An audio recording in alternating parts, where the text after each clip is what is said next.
It was in the early stages of the eruption of the latest upheaval in the Svartsengi volcanic system when we had this tongue of the lava from the cave one crater almost touching the defenses of the Svartsengi power plant.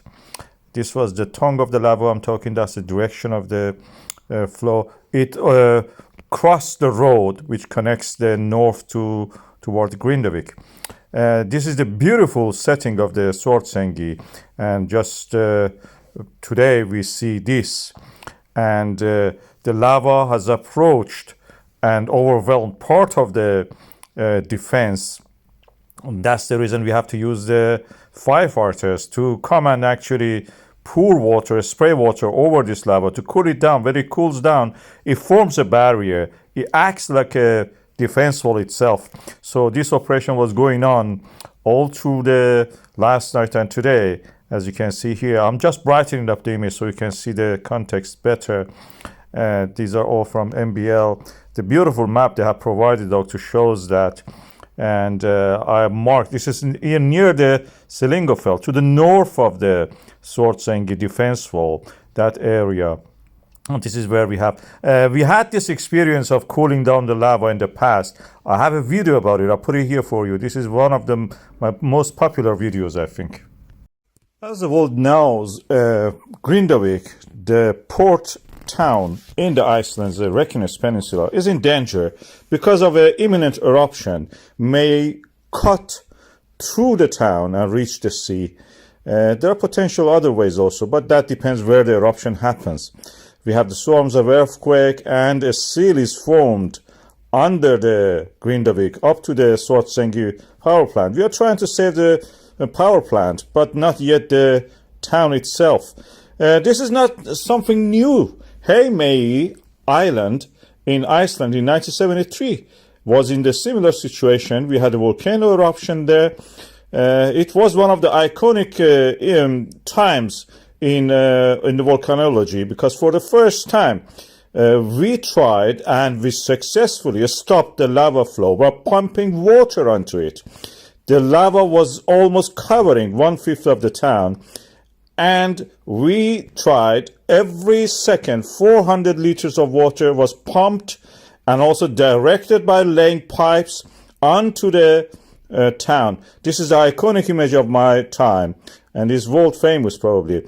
Before the water and after the water went there, we pumped it over there. It solidified the lava, stopped it from moving, and then we were able to clear the town, the port.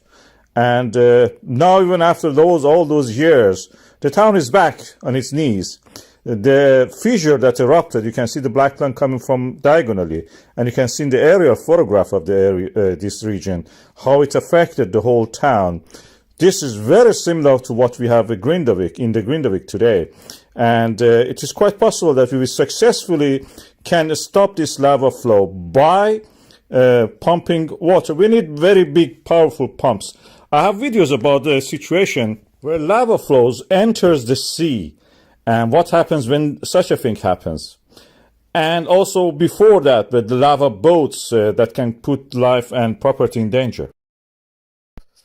Apocalyptic views of lava flow from the Cumbre Vieja volcano. Now 2 months has passed. Volcano has not stopped. It's coming directly from the core mantle boundary, like a welding torch, made a hole in the Atlantic Ocean and created the La Palma originally. Now is adding to the landmass of the island. But the lava is flowing down the hills, going toward the ocean. This is the flow that nothing can stop it. I will show you a map that shows how it moves toward the sea, where it has covered actually. When it reaches the sea, it just looks like Jurassic Park. Things are falling down, rolling down. The seawater waves are coming toward the headland created by these lava flows. Any moment you may see a dinosaur coming out of there, or King Kong. And that is how it looks. This is a 3D model we have created, and it shows the lava flow where it ended, I want to see. The older ones, you can see that they are created layered lava as cliffs that we see. It's an apocalyptic view. It's a very strange phenomenon.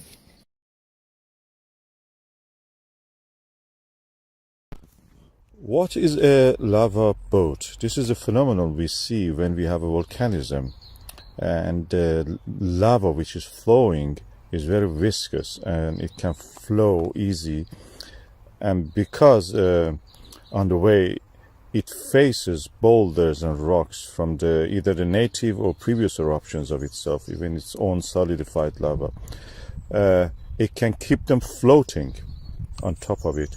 They're less dense than the lava flowing underneath, and they float on it and they can be carried by the flow of the lava.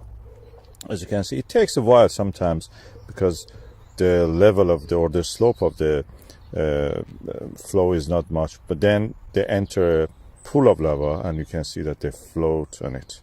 This one was sinking almost, and as you can see here, it can be blocked even in the lava channel when the sides of it are solidified and forming a kind of barrier like a groove. Inside of it, the lava is yet hot and flowing. It can carry pieces of its own wall.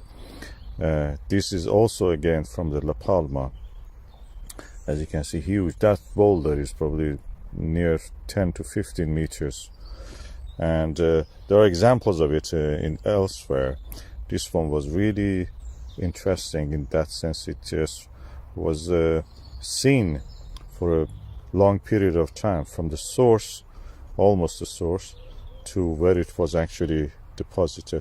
Eventually they will be stopped, they get stuck somewhere, they stay there, and as they are in contact with the lava, they're all the time cooling it down, solid, in contact with the hot liquid. They absorb the heat from it, and gradually just the flow gets thicker and it cannot flow as it used to.